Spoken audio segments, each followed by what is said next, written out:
Madhu Madhu rasmalai rasmalai Madhu Madhu Madhu Madhu Madhu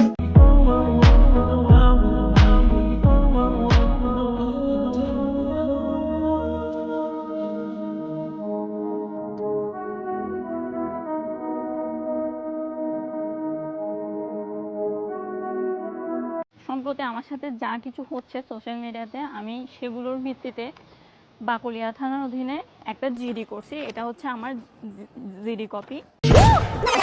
so hey guys, welcome back. And guys, এতক্ষণে নিশ্চয়ই বুঝে গেছো যে আজকের ভিডিও টপিকটা কি। হ্যাঁ গাইস, আজকে কথা বলবো এই হিজাবি ডাব কুইনকে নিয়ে। সো তার নাকি লিংক বের হইছে আরো কত। সো তোমরা ভিডিওটা লাস্ট পর্যন্ত দেখতে পারবা, সবকিছু ক্লিয়ার করে দিব। আর তোমরা যারা তার লিংকটা খুঁজতেছো, সো তোমরা ভিডিওটা লাস্ট পর্যন্ত দেখো। ওই বর্ষা, তোর না কালকে পরীক্ষা, পড়তেছিস? পড়লে তো তোরই ভালো, তাই না? পড়তেছিস যেহেতু পড়।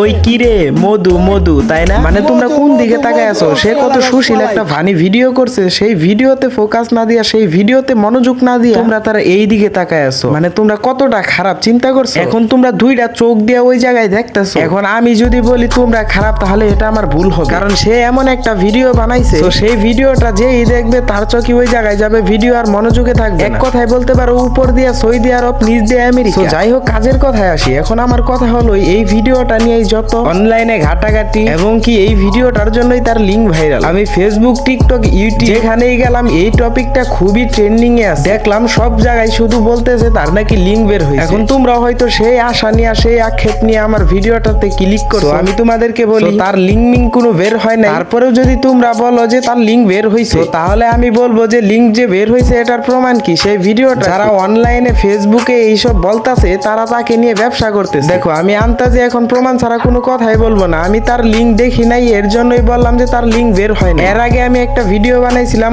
ধীরে নিয়ে, 100% নিশ্চিত তার লিংক বের হয়েছে। আমি তখন বলছিলাম যে হ্যাঁ তার লিংক বের হয়েছে, কিন্তু এটা এই মেরিনাফার কোনো লিংক বের হয় না। এখন সবাই তাকে নিয়ে মিথ্যা অপবাদ দিচ্ছে যে তার লিংক বের হয়েছে। এখন যে লিংক বের হয় নাই, তাই কি তোমাদের কি মনে হয় মেরিনাফার কোনো দোষ নাই? হ্যাঁ, অবশ্যই দোষ আছে। তার দোষটা আমি বলার আগে তার একটা ভিডিওর ক্লিপ দেখি। আমার সাথে যা কিছু হচ্ছে সোশ্যাল মিডিয়াতে আমি সেগুলোর ভিত্তিতে বাকলিয়া থানার অধীনে একটা জিডি করছি। এটা হচ্ছে আমার জিডি কপি।